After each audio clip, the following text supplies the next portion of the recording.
چیائی نے میری رائے سے اتفاق کیا اور ہم ساربانوں کو ہدایت دے کر پہاڑیوں پر چڑھ گئے۔ ہر طرف غار اور گڑھے کھدے ہوئے نظر آ رہے تھے اور یقیناً ماہرین آثار قدیمہ اور مہم جوؤں کی کوششوں کا نتیجہ تھے، جو جگہ جگہ کھدائی کر کے ناکام واپس ہو کر چلے گئے تھے۔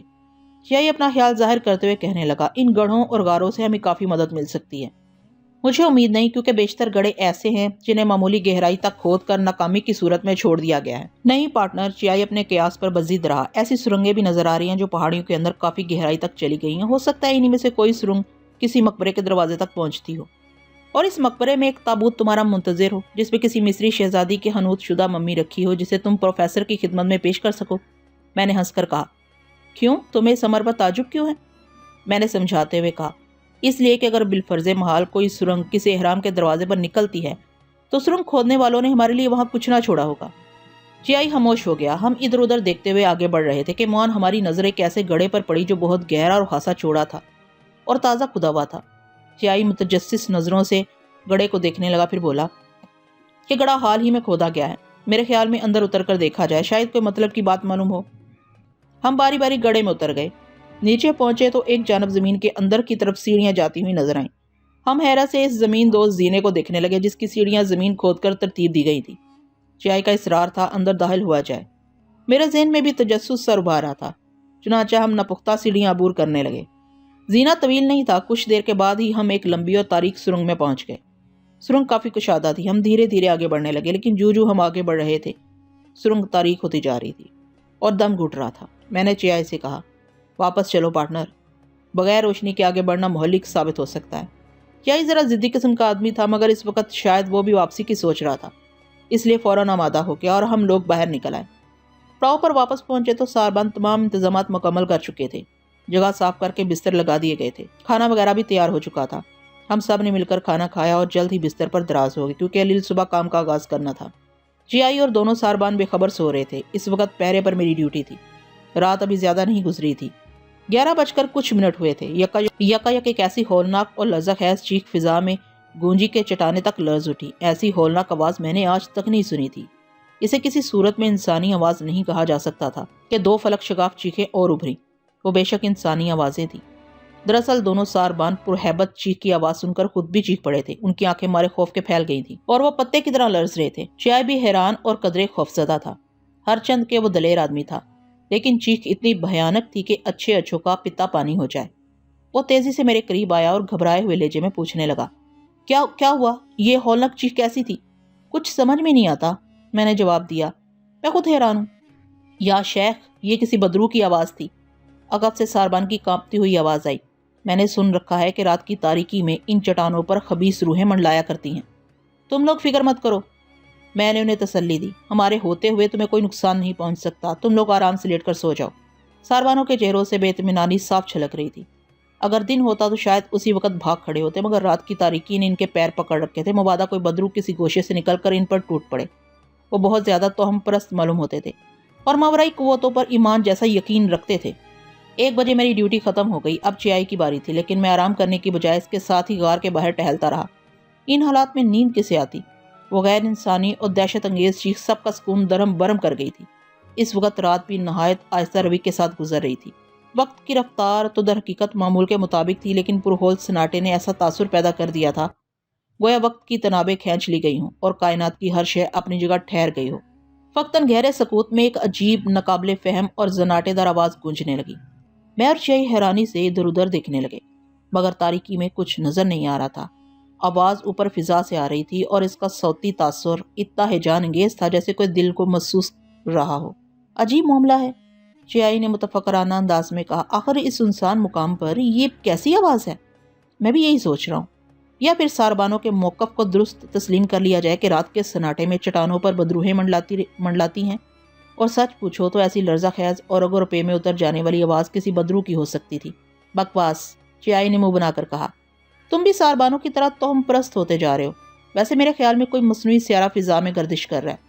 تم نے مصنوعی سیارے کی آواز کبھی سنی ہے؟ ہاں، ایک فلم میں سن چکا ہوں۔ فلم کی بھلی کہی، الٹے سیدھے صوتی تاثرات سے لوگوں کو بیوقوف بنایا جاتا ہے۔